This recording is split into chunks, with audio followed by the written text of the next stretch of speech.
మాజీ మంత్రి హరీష్ రావు ప్రభుత్వాన్ని బద్నాం చేయడమే పనిగా పెట్టుకున్నారని ఫైర్ అయ్యారు కాంగ్రెస్ ఎంపీ చామల కిరణ్ కుమార్ రెడ్డి. కేసీఆర్ తర్వాత తానే సీఎం కావాలన్న కల నెరవేరకపోవడంతో ఆయన బాధపడుతున్నారని చెప్పారు. ఎన్నికల హామీలను బీఆర్ఎస్ నేతలే అమలు చేయలేదన్నారు. దళితుడిని సీఎం చేస్తానని కేసీఆర్ మాట తప్పారన్నారు. దళితులకు 3 ఎకరాల భూమి ఏమైందని ప్రశ్నించారు. 2014-2018 బీఆర్ఎస్ మేనిఫెస్టోలపై ప్రజల్లో చర్చిద్దామన్నారు ఎంపీ చామల. బీజేపీ బీఆర్ఎస్ కలిసి పనిచేస్తున్నాయని విమర్శించారు.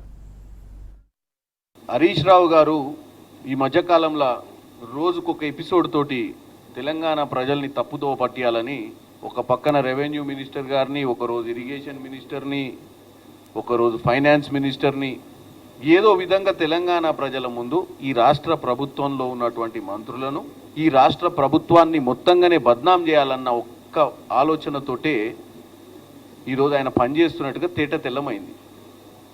ముఖ్యంగా హరీష్ రావు గారి సమస్య ఏంటంటే, ఈ రాష్ట్రంలో బీఆర్ఎస్ పార్టీ ఎప్పటికీ కూడా అధికారం కోల్పోదు, మా మామ తర్వాత నేనే ముఖ్యమంత్రి అవుతా అని కలగన్న వ్యక్తి. ఎందుకంటే అలా బామ్మర్ది మీద ఆయనకు నమ్మకం లేదు, ఆయన తెలివికల్లోడు కాదు, ఆయన ఎట్లనైనా బురిడి కొట్టించి నేను ముఖ్యమంత్రి కావాలనుకున్నాను. కానీ తీరా చూస్తే రేవంత్ రెడ్డి గారు ముఖ్యమంత్రి అయిన దాన్ని ఓర్చుకోలేకపోతున్నాను. నేనేమంటున్నా, హరీష్ రావు గారు ముఖ్యమంత్రి కావాలంటే అవుతుండొచ్చు, ఎవరు చేస్తే అవుతారు? ప్రజలు చేస్తే అవుతారు. ప్రజలకు ఏం చెప్పాలి? వాస్తవాలు చెప్పాలి.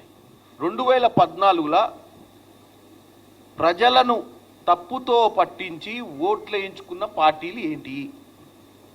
2014 నుంచి ఈ రోజు వరకు అధికారంలో ఉన్నటువంటి బీజేపీ పార్టీ సెంట్రల్లో, 2014 నుంచి 2023కు ప్రజలు గమనించి, ప్రజలు గుర్తుపట్టి, ప్రజలు వాస్తవాలు తెలుసుకొని తరిమి కొట్టినటువంటి బీఆర్ఎస్ పార్టీ.